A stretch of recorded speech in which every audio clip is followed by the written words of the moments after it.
What's going on, guys? Thanks for tuning in to another episode of the Renegade Gold Standard Podcast. My name is Zach Hernandez, and as always, I am joined by my guy, Mike Andrews. Mike, I'm not sure if you purposely removed yourself from the stream. Let me bring it back in. All right. I'm like, it's just me for some reason, now that I think. We got a great show planned for you guys tonight. Matt is off attending to some fatherly duties, so it is just Mike and myself. We hope you guys will enjoy this one. If you're tuning in on X, make sure you hit like and repost. If you're tuning in on YouTube, make sure you hit like and subscribe to both channels.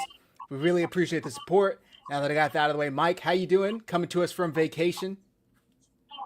Yeah, man, everything is good, man. We're down in South Carolina, enjoying some sunshine. We tried to go to the pool today, man. It's like thunderstorming off and on out here, so they were like, "Yeah, we're closing down early." So then we brought all the kids back. We ordered some pizza and wings, and they've been running around the house like crazy. So we're having a good time, though, man. And I don't know why. If it happens again, I have to refresh, but it just like kicked me out. It was like, oh, like error, and it was like click reload on the page. So I don't know. It might be a bandwidth thing out here. I'm not sure. Gotcha. Ellis Clarence, I think, can y'all announce when y'all going live? Oh, just did. Just lost Mike again, so might be dealing with some issues. He's, like I said, coming to you guys from all of us from vacation. So bear with us while we deal with these technical difficulties. I'm sure he'll be right back. There he is. He's recording. So I'm sorry about that. Yeah, so I saw Ellis's comment. You know, I'm getting a lot of people telling me that their notifications don't work anymore. Huh. So I don't know if maybe Ellis didn't. If he subscribed to your channel and has his notifications turned on, I mean, I don't know if you made it private, but you created the chat out. You created it hours ago. So yeah, I get issues with my YouTube, so I don't know. It could just be YouTube in general. I don't know why it struggles sending out these notifications, but we are live. We're glad you're here. Without further ado, let's get into this. I hate that we even have to talk about this, but it did happen since the last time we've recorded. Unfortunately, I'm sure you guys have all heard by now, Diamador Lenore was arrested. We're going to lead with this because I can't imagine we're going to talk about it for too long. Let me pull up the article here. He was arrested for resisting police officers, a peace officer. Resisting a peace officer, yeah. Right. So let me pull up. It was a TMZ article that initially broke the news, which is here. It is. Okay. So let me pull this up that way y'all can see it as well. This was Friday the 27th. Oh, let me make sure you guys. Okay. This drops and we're like, come on. News was that he and a man named Marcus Cunningham were double parked blocking traffic. Police approached, noticed a gun in Cunningham's car. We're told Cunningham threw Lenore his car keys. When officers asked Lenore to hand them over, he didn't. And he was then arrested for resisting a peace officer. He was released Friday morning and is scheduled to appear in court next month. Cunningham was also arrested for possession of a concealed firearm in a vehicle. Mike, what was your initial thoughts when you heard this story, and what are your thoughts on it now? I didn't think it was that big of a deal. When I was reading everything and all the details of it, I didn't like how the NFL phrased it. You know, on NFL.com, they were like, Diamador Lenore, who was with Cunningham and had a gun in the car. Like, they tried to phrase it in a way that could be misinterpreted as Lenore being the person that had the firearm in the car and all that stuff. Like, they wanted the headline to be attached to him. And when I read what he actually did wrong, his friend tossed him the keys to the car because he didn't want the cops to take the car, and Lenore refused to give the keys to the officer. This is something that has a maximum fine of $1,000. Like, there's no jail time associated. Like, it was just a bullshit. It was just a BS story. Did he get arrested? Sure, he was detained, let go the next morning, and all that stuff. But this is literally a slap on the wrist, and I didn't think it was that big of a deal at all. Yeah, I agree with you. TMZ definitely kind of misled a little bit when they put this story out there. It did make it seem like it was his gun or it was resisting arrest.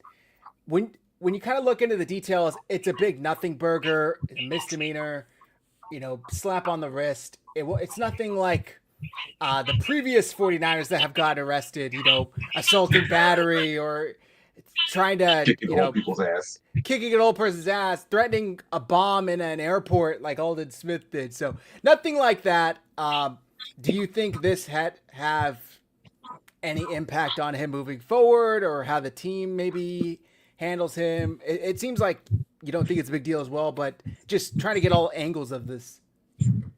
If this is something that the team decides to use disciplinary action on, I would never want to play for the 49ers. This is the most harmless arrest I've ever seen in my life. Like next to like a traffic, you know what I mean? Or you have an unpaid parking ticket and we have to arrest you and detain you. Like this is nothing.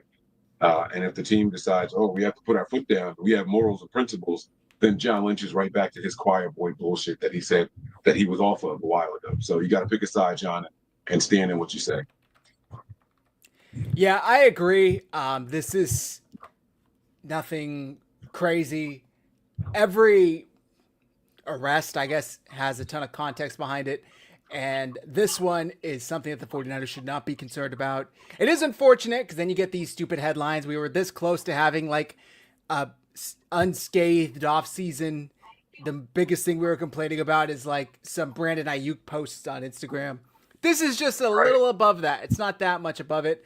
We'll probably pay a fine or something and it'll go away. It won't be an issue. Oh, I see I lost Mike. He'll be right back. Chat, let us know what you guys think. Problem, no problem, small problem, big problem. Where are you guys at on Diamador Lenore arrested for resisting a peace officer? Mike and I both agree. The biggest problem is just the fact that we even have to talk about it, in my opinion. It's really no big deal. Okay. Nothing else on this topic for you, Mike? No, man.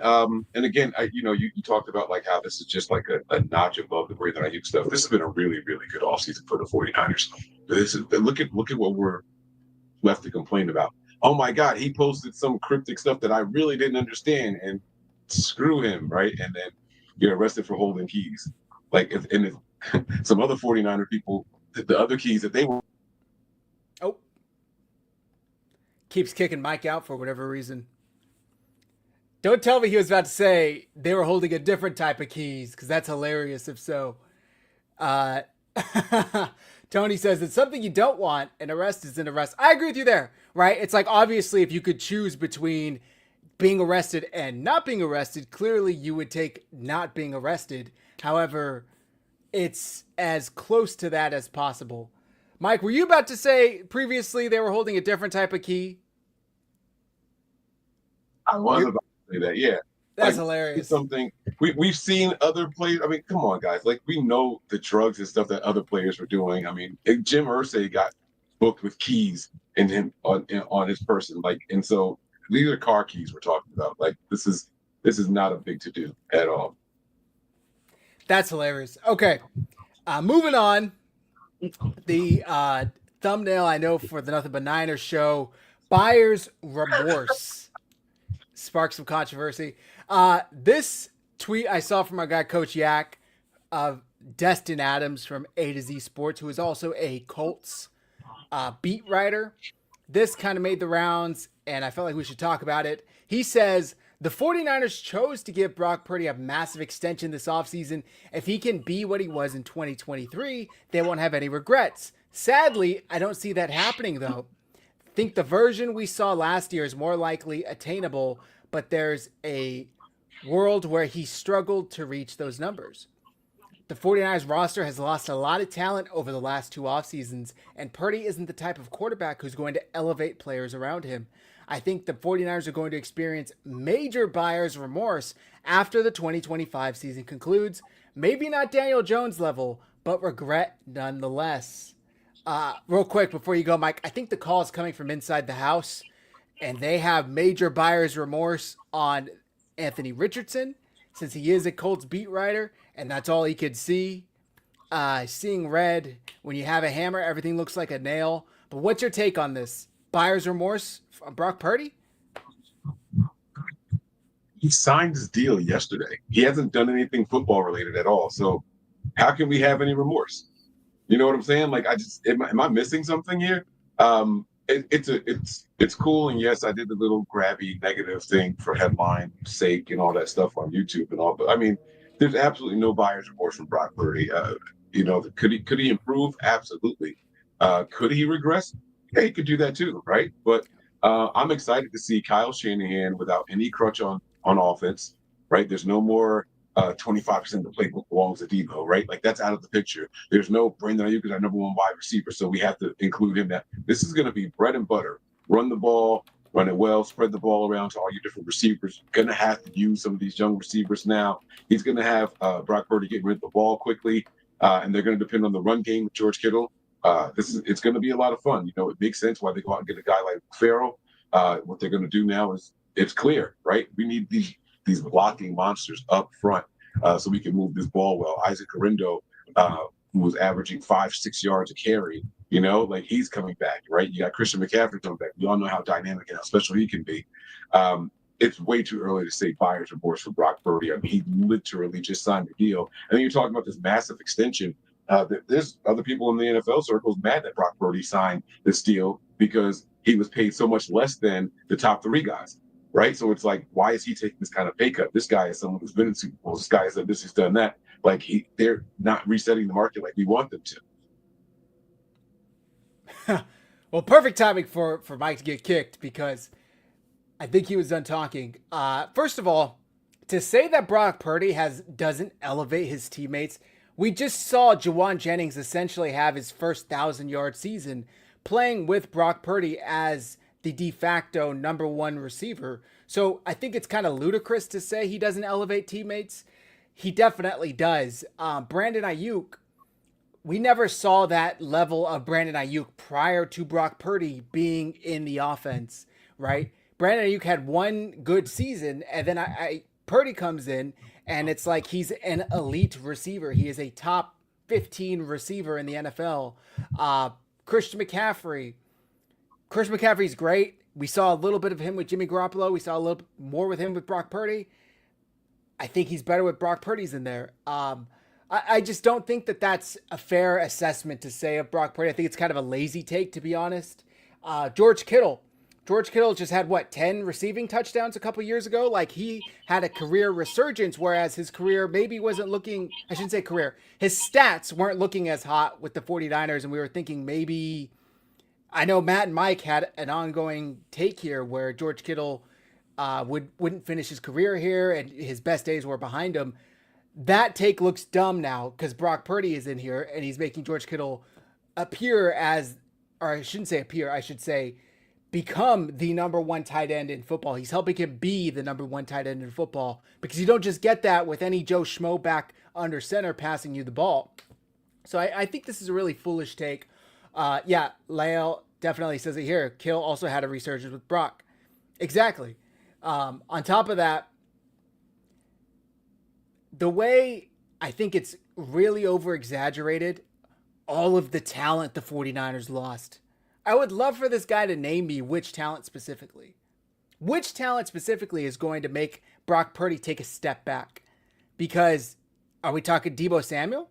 I mean, most of the talent they lost was really on defense, if we're going to talk about percentage of like snaps or starters. And the two that I guess you could make the case for are Aaron Banks and Jalen Moore, right? But then we're going to pay that money to those players. I mean, Eric Banks got $80 million or something like that from Green Bay. I would have driven down to 49.49 to Bartle away myself and blown up the place if they gave Aaron Banks that check. So for the amount that those two players got, I'm fine with letting them go. Mike, what players could you, I mean, honestly, what players could you think of that would even be meaningful and move the needle when it comes to apparently making Brock Purdy take a step back? I mean, what play? Can you repeat the question? I'm sorry. No, you're good. It's just like meaningful in making. Can you even think of anybody? Back? Yeah, like that the 49ers have lost to where you could reasonably say, well, this is why I'm expecting less out of Brock Purdy because so and so isn't there. It's not like he lost McCaffrey, Ayuk, and Debo all in one offseason. Yeah, I mean, what we saw last year should be the floor, right?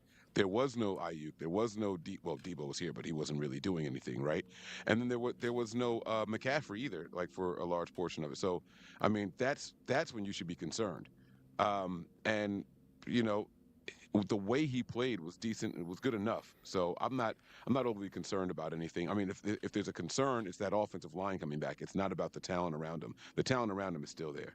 Hey, just really quick, I'm going to refresh one more time because I just signed in, You're good. and then I can stream it back to my audience. Yeah, you're good. I really do wish these people that kind of circulate these talking points would specify who are they talking about specifically. And that's kind of what I quoted this tweet, and I said that, which talent specifically did they lose? Debo, Charvarius Ward, I think you could make the best case because he played at a high level for pretty much the entire time he was here, and he was a starter, but that's on defense. Greenlaw was a big player, but he was injured. He played all of 3/4 of a game last season, I should say. So I really don't think that there's anybody that they could really justify listing as a loss. It's the same shit we're hearing when it comes to the people saying, I don't think the 49ers win more than 6 games this year.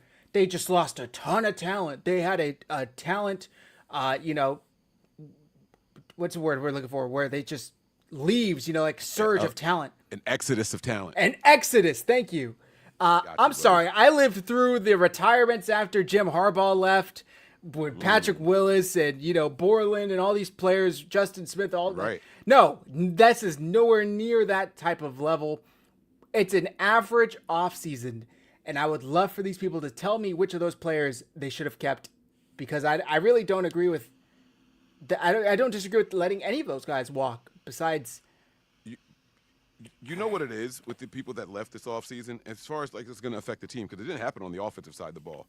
Debo has been a shell of himself. So anybody trying to say that Debo's the reason for the step back or a potential step back, you just haven't been watching, right? But then that's kind of the issue with the people that were saying this whole mass exodus thing here, Pop. It was that, oh man, the Niners lost Dre Greenlaw. He's an all-pro type, right? Okay, I hear you. Oh man, they lost Huff, who was an all-pro. Okay, I hear you. But have you guys been watching? Have you been seeing how much they've gotten out of those two players in particular, right? Oh man, Charvarius Ward left. Okay, like were y'all even watching him towards the end, right? Like they're saying he's gone because fans were being mean to him. Right? Like, yeah, you guys hurt my feelings, and I don't ever want to play for San Francisco again. I don't know how true that is, but like, it is what it is, right? And let me know how my mic audio sounds now. I did change mics and all that stuff, so hopefully it's loud enough for everybody. I apologize about that. But yeah, it's just like, we got to cut it out. So it's the people from the outside looking in. We all know that, yeah, we love Greenlaw, but how many games did he play in the last season and a half, right? Like, we had love for Talanoa Hufanga, but there's a new Huff in town, buddy. Like, someone who's really got the name, and like, I don't know that is he going to be as good? Can we get that flash in the pan like we had from Hufanga that one season, right? But other than that, Hufanga was a liability out there as well, right? So there's no mass exodus, like you said, of talent that left that's going to really be like, this team is destined to take a step backwards. Like, I just don't see it. I don't see it. Yep. Oh, look and by the way, go pull right here. Yeah, just to refresh it, right? This is who the 49ers lost in offseason this year. And it has Kyle Juszczyk. You can disregard that because he obviously was brought back. Debo Samuel.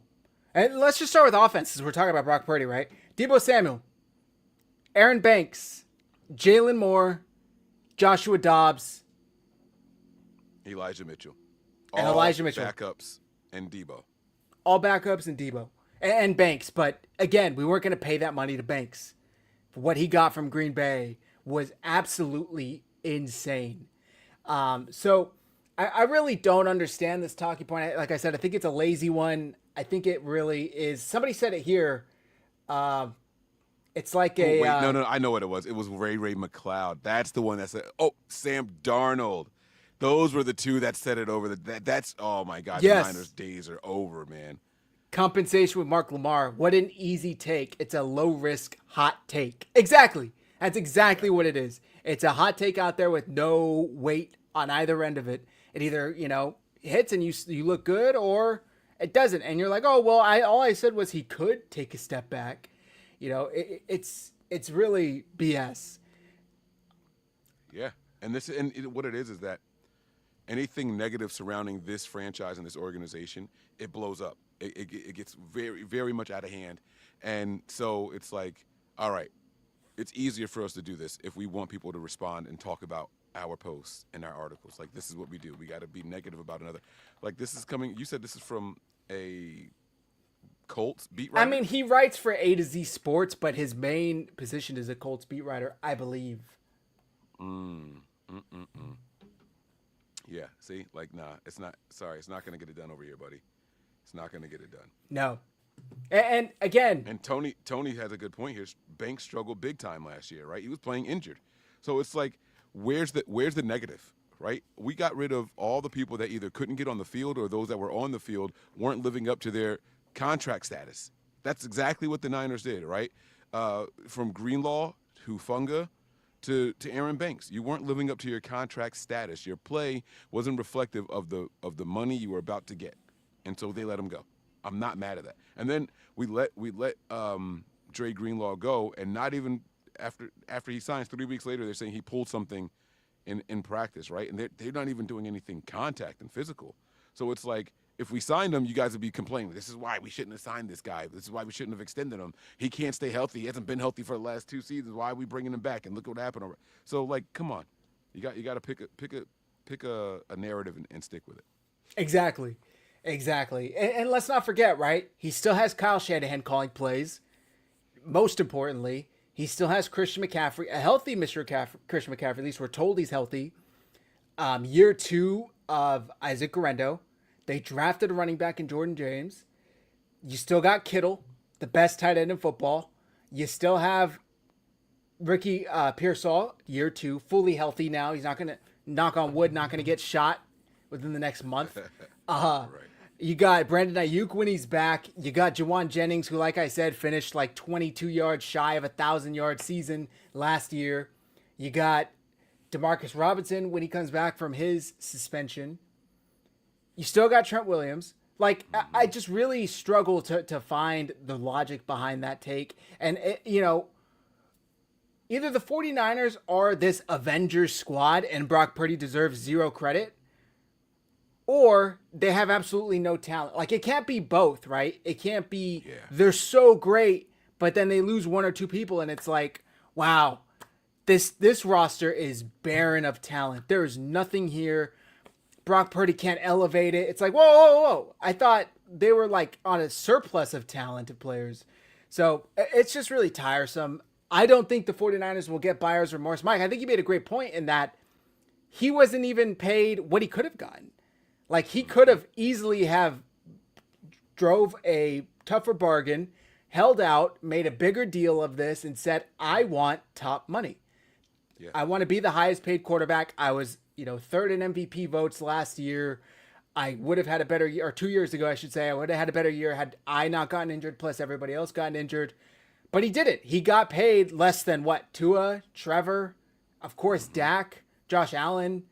And nobody can reasonably sit here and tell me that Trevor Lawrence, Tua Tagovailoa deserve to get paid more than Brock Purdy. Right. I mean, we're talking about a guy who has been in a Super Bowl and, an injury away in an NFC Championship game in 2 of his 3 years as a starter. I'm sorry, but you're not going to convince me that either of those guys deserve more money than him. So, hey, let me ask you a question really quick. I know we just mentioned the Super Bowl. Which team do you think has better odds of making it to the Super Bowl this year? The 49ers or the Kansas City Chiefs?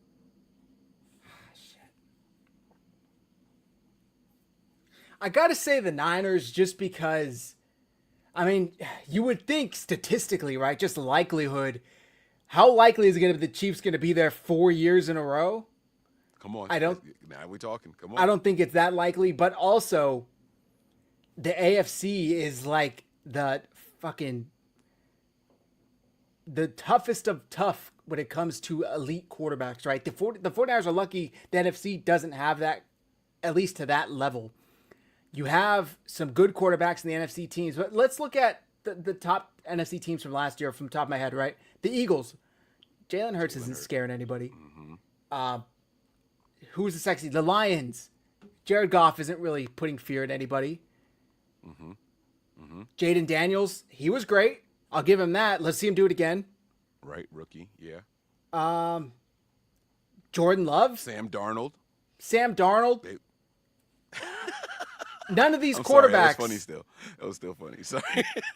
None of these quarterbacks are putting fear in my heart, aside from maybe Jaden Daniels, and even then, I would have to see him do it again because C.J. Stroud looked amazing and then struggled pretty heavily. It's called a sophomore slump for a reason, guys. Like, it's not just a one-off here. Like, it's pretty common for people who do really, really well their rookie year to struggle a bit the second year. So just by that fact alone, you got to go through Lamar, Josh Allen, Joe Burrow, I'm sure Justin Herbert, even though they don't ever really seem to get to the playoffs or win a game. CJ Stroud. Like there are great quarterbacks in the AFC that the Chiefs have to get to. And to their credit, the past 3 years, they have done it.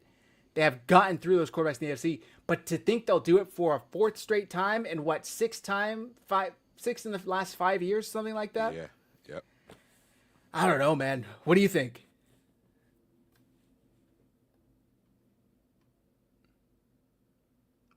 Did you freeze? Oh. I think Mike might have frozen on us. This is hilarious. Okay, yeah, he definitely froze. Oh my gosh, he's taking a long time to think about this.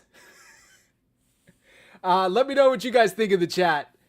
Unless Cincinnati gets the defense, Joe Burrow and stuff. That's fair. That's fair. And they did not address the defense at all this offseason.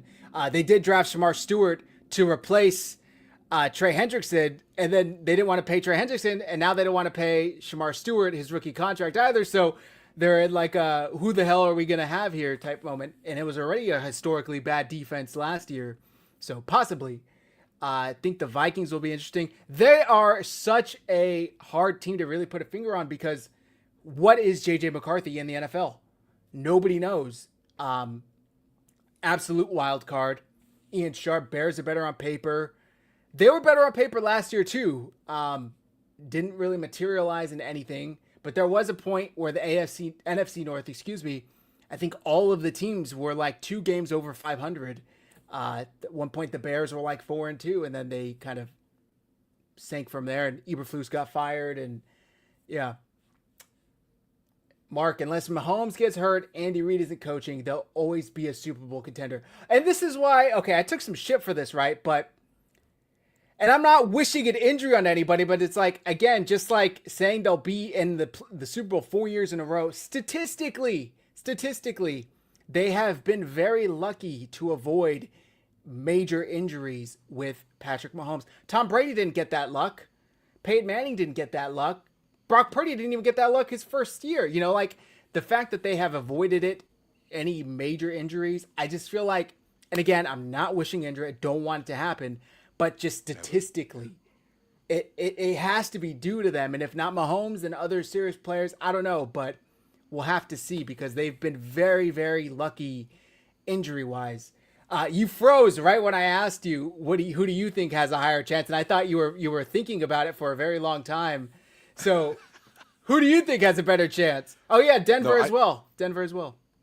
Yeah, Sorry. I think the Niners do, if I'm being completely honest with you. And this is not like a favoritism or a homer thing at all.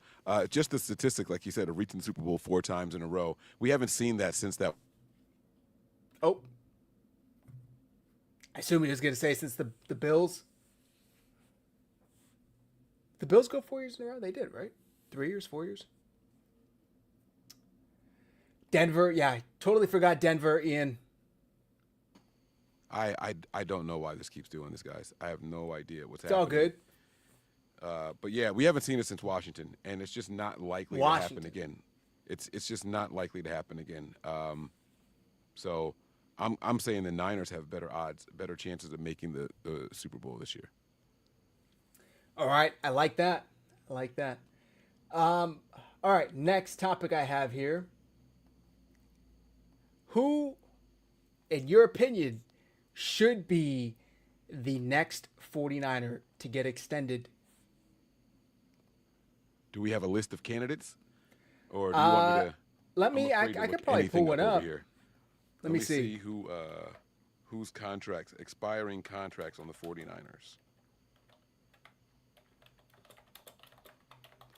I mean, they did the Fred Warner thing, and they even did him a year early. So according to Spot Rack, I know some people call it Spotrack. I say Spot Rack. Oh, I always thought it was Sport Track. No, it's not sport. The word is SPOTRAC. So it's nice to know. I say Spot Rack. Some people say Spotrack. I don't know. But I'm looking at who's got what left here. It's too early for Dominic Pooney. Yeesh. Ugh. Oh, God. This is tough, Zach. I'm looking. All right, let's see who would be worth it first.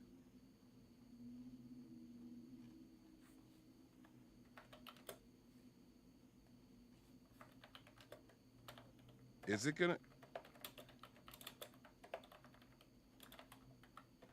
I wouldn't bring him back. I was going to say Kalia Davis. This is a good question, man. This is a good question because I don't know Tanner Mordecai. Like, do you have your long-term backup quarterback there? I don't think so. I have one guy that comes off the top of my head. Who's that? Juwan Jennings. This thing is like the fucking prime with suspense. Prime with suspense. Great timing, internet. Juwan Jennings. He's in the last year of his deal. He got signed to a 2-year extension. Juwan Jennings got signed to a 2-year extension, 2023. He's playing out the last year of his deal. Are you not considering him because you don't think the 49ers will extend him? Or was he not somebody on your mind? Well, no, with Debo leaving, the Niners do have a need for another wide receiver that can do similar things to Debo, right? And so he's a contested catch guy. I mean, that wouldn't be a terrible idea, actually. I wasn't even thinking about Juwan Jennings. That's a pretty good one. I like that. And I like Jennings, right? Like, I think he has a very unique and specific role on this team. Could we do without it? Probably, but we don't want to know what the other options are, right? And so that's kind of what this year is going to be all about, finding out if you can survive without Juwan Jennings. So if it turns out you can't, if these other guys, if these other wide receivers don't take a step forward, then, oh, yeah, absolutely, you run and hurry up and run and get that guy his money. You know, like these preseason practices and all that stuff are going to be very telling. The joint practice that we have, it's going to be very telling. That's how you're going to go. What about Spencer Burford? I know people hate his name. This is a year for him to really make it or break it. The 49ers could try and get ahead of it and extend him, knowing that they're going to need linemen moving forward. I wouldn't be against that at all. He did start. He was kind of being mixed in with Feliciano for a time, if I remember correctly, and then they kind of benched him. But I wouldn't be opposed to it at all. I think he definitely has some potential. Put him back to the left side. Yeah, I'm looking at anyone else. Isaac Alarcon. How do you say his last name? Alarcon. Yeah, like these guys haven't really done anything here at all.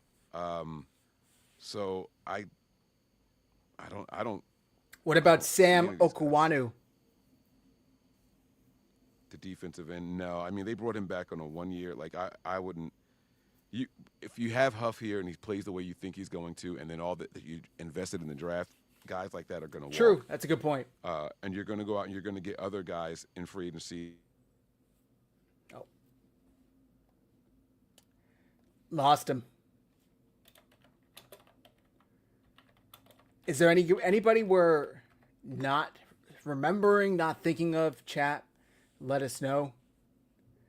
Bosa's deal runs through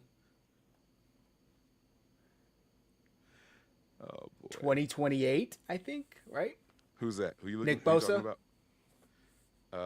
Bosa's deal is through 2028. Yes, sir. So he's good. Ian Sharp says Oh, if says Pearsall and 28. Cowing show up, Jennings is probably gone. I could see a team like Carolina, maybe even like New Orleans, like really overpaying. Well, New Orleans doesn't have any money, but those crappier teams really overpaying for a guy like Jawan Jennings. I said this last year or 2 years ago, and I was really happy that 49ers were able to bring him back.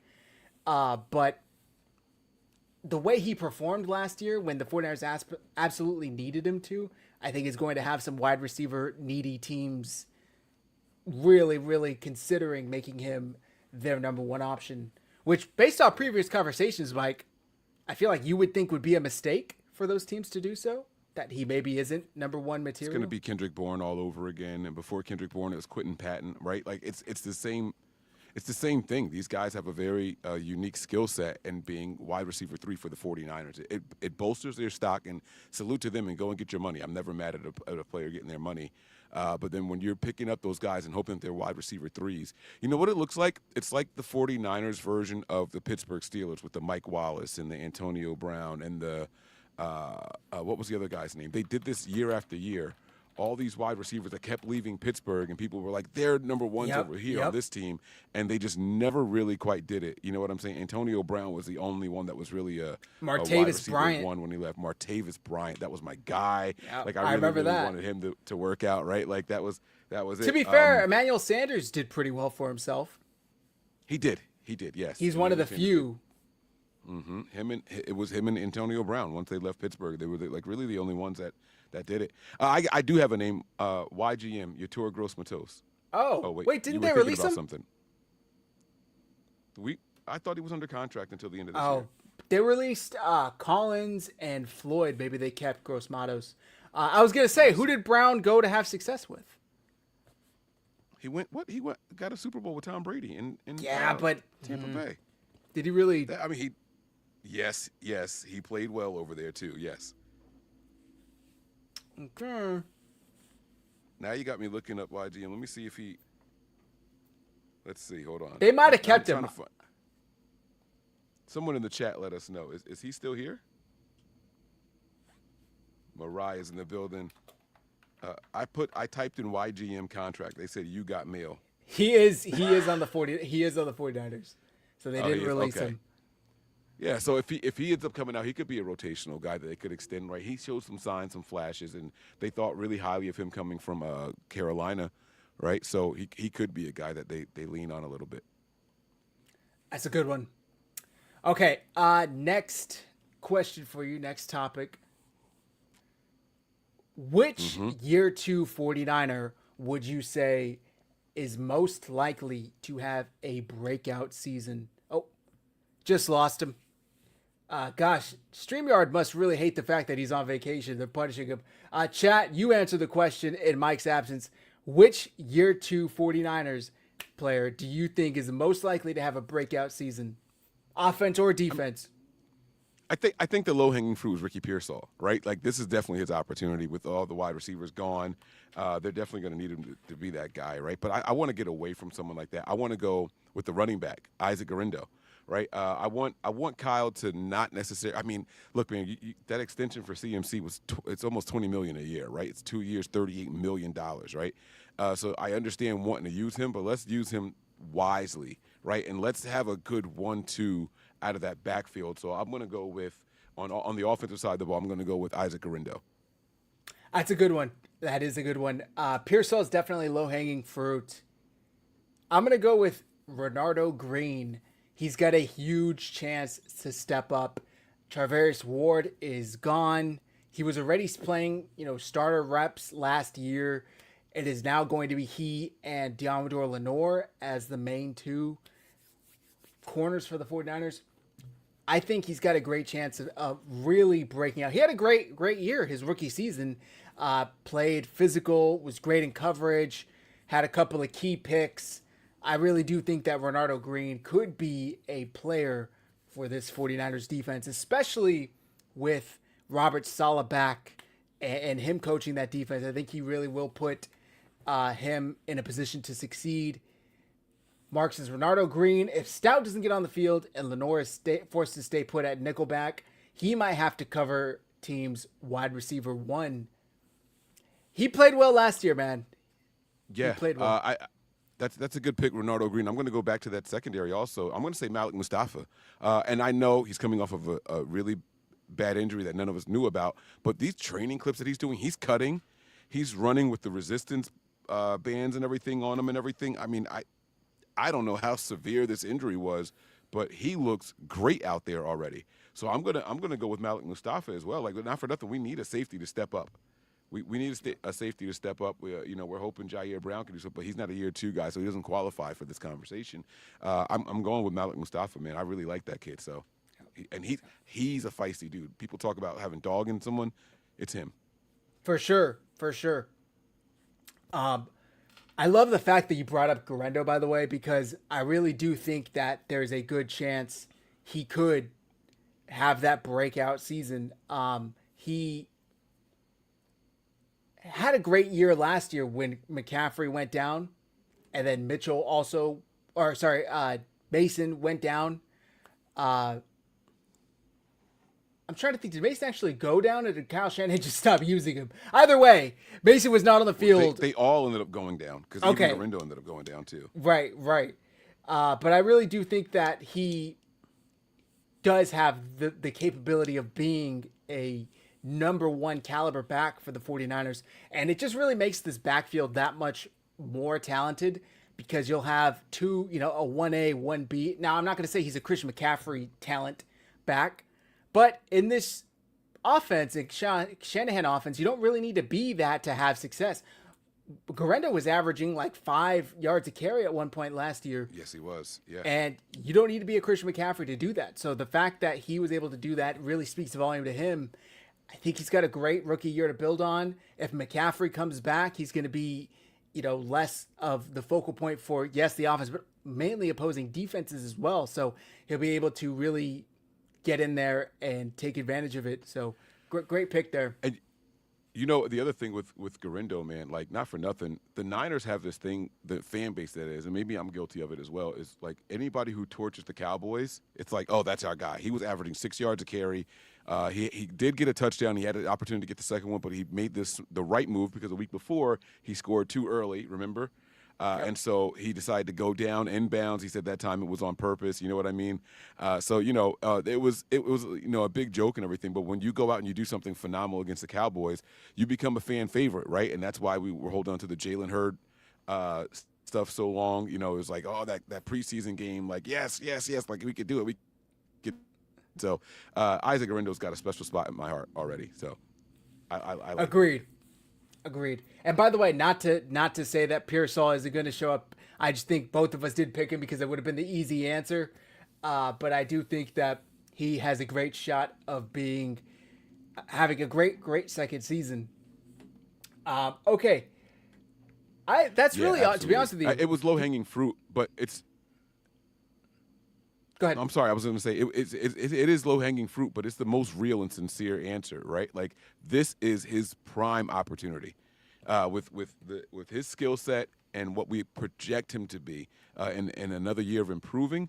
He should be really, really good. The opportunity is definitely there for him to come in right away as wide receiver 1 on this team, not wide receiver 2 behind Jennings. This is his opportunity to be number 1, and Jennings playing the number 2 or even still a number 3 role. Exactly.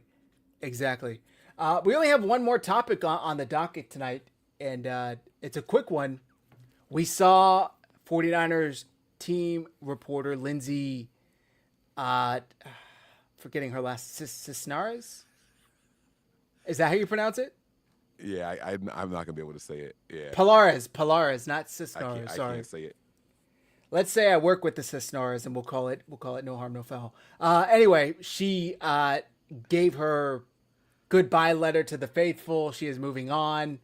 It seems like the 49ers can't keep a beat writer, right? They had Lindsay for 2 to 3 years. Prior to that, Kiana. Prior to that, Joe Fan. Prior to that, Taylor Price. Would you ever see yourself being able to work for the 49ers, Mike? For the 49ers, yes, but as what they do, no. I think I'm a little too critical. Right. See that, and that's the thing. I think I'm a little too critical, and I think they want someone that is constantly and just optimistically positive at all times. Um, uh, do I have the ability to do it? Yeah, for sure. But I kind of feel like I would be selling my soul, and kind of it would take the fun out of what we do here behind the microphones, right? Where we can come in here and criticize players and coaches because they did something wrong and we don't agree with something. Where that is something that I don't care who it was, Joe Fan, Taylor Price. I forget the guy's name with the ears before Taylor Price, but they're not allowed to do it. You know what I'm saying? What's the matter? With the ears. I can't remember his name. He had the ears that stuck out. He reminds me of the Andrew Siciliano guy. Okay. But they weren't allowed to be critical of the team. Those people. And there's Kiana Martin, right? Even when she was here after Joe Fan, right? Like they're not allowed to be negative. I will give Kiana a little bit of credit. She teetered that line every once in a while. She would throw. You guys haven't really been doing that well this year. What do you think? She would throw it in there when she got an opportunity, but that was as close to negative as you could get. And I just don't know that I would be able to do it with the passion. Could I do it if they're going to pay me? For sure. But is that salary like something worth it out there? You live out there. Is that something that's like? Are you surviving on that salary in that area of California? No, I mean you pretty much need $100K to really cut it here. In like the Santa Clara to 95. You could make it work. It would be tough. I mean, it wouldn't be tough, right? It just you would think for that level of a job, like that's a career, right? If you're working for a team as a beat reporter, you would think that that's something you want to do as your career, whereas that's more of like you're one step above paycheck to paycheck. It's like out here, you maybe could find a 1-bedroom apartment for maybe $3K, 20, high 2,500 area between 25 and $3K, depending on where you want to live. So it would be tough. It really would be tough. I remember, not to spill any secrets here, but it's been long enough. I think it's fine. When I talked to Joe Fan, and when he left, I remember I met him at like an event, and I kind of asked him like, "Why are you leaving?" Yada yada. And he just said, "It doesn't pay well, dude. Like it doesn't pay well." And back then it was like $60K. So they've definitely upped it, but it just doesn't pay enough, unfortunately. So it would be tough. And so that's the thing. So now you're out there, and it's scraps in that area because 85 to 95 is good in most places in this country. But out there, it seems to be like a lot. Now, I guess the flip side is if you're making that there, can you move to another part of California where you have an hour or two of travel, and it's worth it because you're only really doing it a couple of days a year, right? Like so maybe it becomes worth it. I don't know. I guess if you played it the right way, you could do it. And I want to be clear with answering the question. Would I do it? Sure. I wouldn't be able to live there though, and I would be able to do it, but it just wouldn't be the same with the passion that we have here behind these microphones. Yeah, exactly. What about you? I think I could, because I am a sellout. I'm just kidding. No. I think I could, but it would be tough. I feel like I would have to do it just to be able to say that I did it, that type of thing. But definitely wouldn't be fun censoring yourself, making sure, you're only able to say like the positive things about the team. And then, you got to remember they travel with the team. They go everywhere with the team, home games, away games. So it's a lot of work for really not as much pay as it deserves. You got to be doing that for the love of the game. And what's crazy is a lot of people, they do this and they really are just trying to get any reporter job. They're most of the time not a fan of that team. Like I know people say when you get into reporting, you're not a fan anymore, but it's like, come on, you don't get into sport reporting because you're not a fan of a team. So surely it happens. Joe Fan, for example, is from Seattle. He leaves, he immediately goes to Seattle, started, he was a beat writer for like the baseball team or something like that. And I think now he's out of sports altogether and he's a realtor in Seattle, but just interesting to keep an eye on to see Kiana how Martin that plays out. went to MLB Network. That's right. Yeah. So I mean, there's like a little secret society of these beat writers that go from team to team or sport to sport, and so it's not just oh, this is someone that we hire for passion. Like they look around and scout from other teams and other places. So they Exactly. do that. Okay, that's all I had on the docket. And by the way, a pit stop in San Francisco. A pit stop in San Francisco is going to do well for your salary increase for your next lineup. So it's something that you can play. You know, imagine going from here and then going to somewhere like Indiana to cover the Fever or the Pacers. Well, I was you know just what getting I mean? Like, 85 grand a year in San Francisco. Oh, lost Mike. Like that's a great stepping stone to be like, okay, I deserve 110 in somewhere where the pay is, or the cost of living is a hell of a lot lower. So great point. yeah. But that is all I had on the docket. I do have a chat pack for you though, Mike. Before we wrap up, I'll let you get back to your vacation. All right. Yeah, I am sorry everybody about the in and outs, man, but I'm here. We're gonna try to stick through this thing, man. I don't know. It didn't do this with me earlier when I was on with Wayne, so That's I don't funny. know what exactly it is. All right. If for 1 month you could live at any famous residence or house in the entire world, which one would you pick? A famous residence. Ooh, man. And I have to stay there for a month? A month. I would probably want to live in like one of these renovated castles. Oh. I've always had this like lure with so like I grew up in Princeton and Trenton, right? And out in Princeton there's some really wealthy people out there, and they have all these old homes and everything that were built, 1800s and things like that, and they have like secret passages, right? And I've been obsessed with things like that. They have like the laundry drops in these old buildings and everything. Like when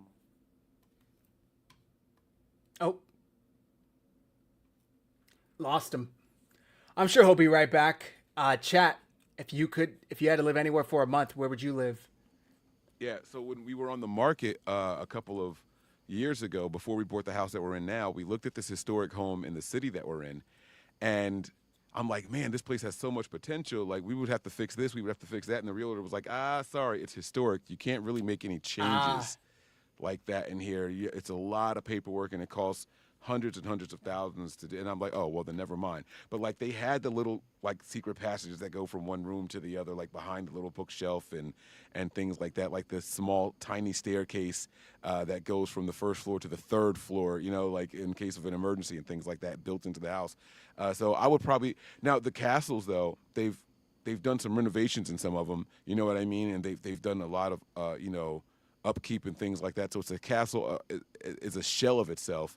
But some of those secret things still exist in there. So I would probably want to do something like that.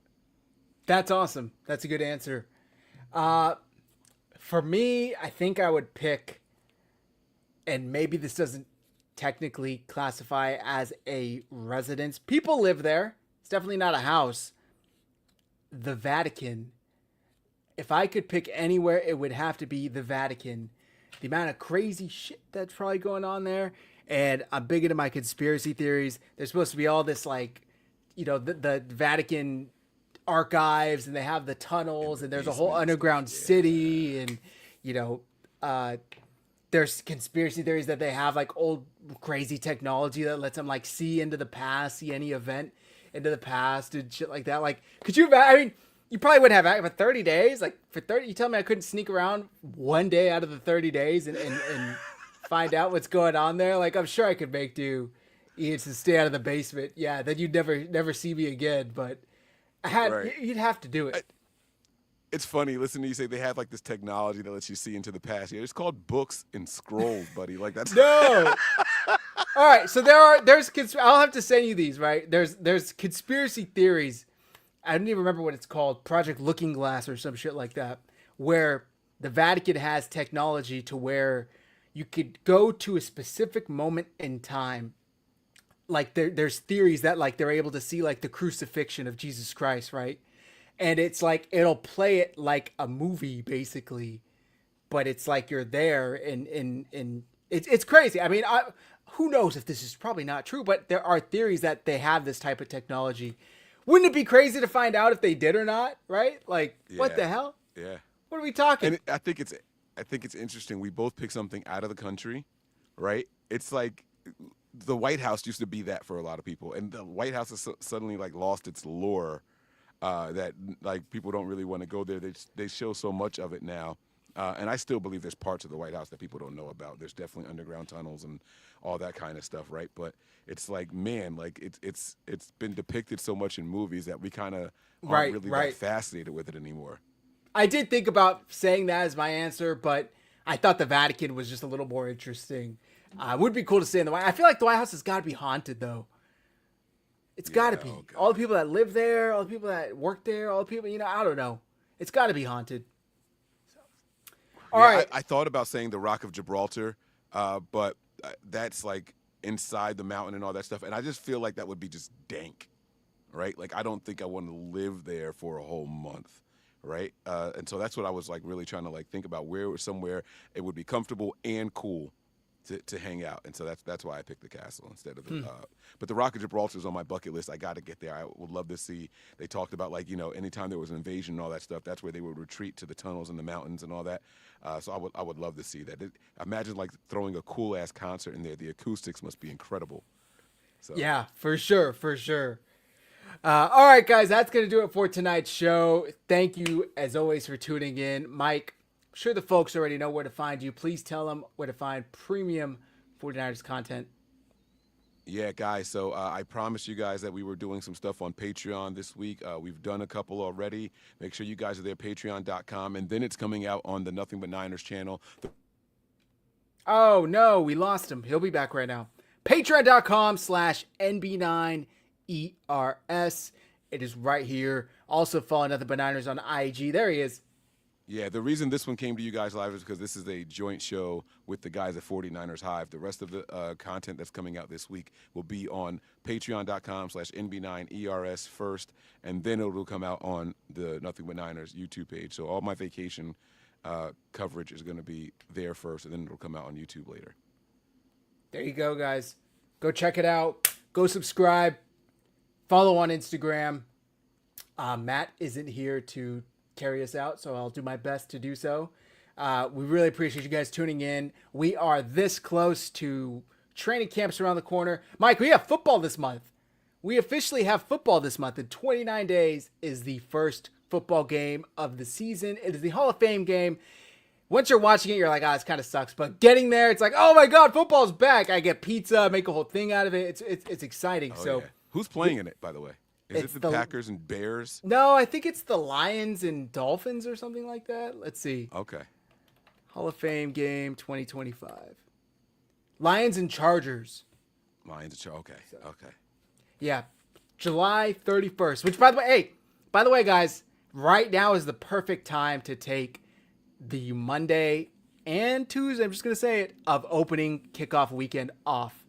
I just looked at my calendar at work and nobody has it off. I'm going to put a request in tomorrow. I told Ashley to do the same because it is fucking sweet to sit back on NFL Sunday, week 1, knowing you don't have to work not only Monday, but then you can enjoy Monday Night Football and not have to go to work Tuesday. I did this last year when the 49ers opened up on Monday Night Football against the Jets, and it was sweet. So I'm just giving you guys a heads up right now, and in about 3 months, I'm going to give you a heads up to take off Super Bowl Monday as well. But this is what I do here. So I got you guys' back. Go request that time. I think it is the 9th and the 8th and 9th. It's the 7th. The 7th is Sunday. 7th is Sunday. So request the 8th and 9th off. Oh, if you work Sundays, maybe you work weekends, request the 7th through the 9th off just to be safe. But you were going to want all those days off because it's awesome. I may take that whole week off. My son's birthday is Saturday the 6th. My wedding anniversary is the 7th, and my wife's birthday is the 10th. So we got a lot going on. There you go. That little 4-day stretch. I might take that whole week off, man. That's a good idea. You might have to. All right, guys. Without further ado, we are heading out. Make sure you hit like and subscribe. Our personal handles are on the screen. Follow us on X. Follow 49ers Hive, Nothing But Niners. Subscribe on YouTube. We appreciate you guys. Above all else, stay faithful.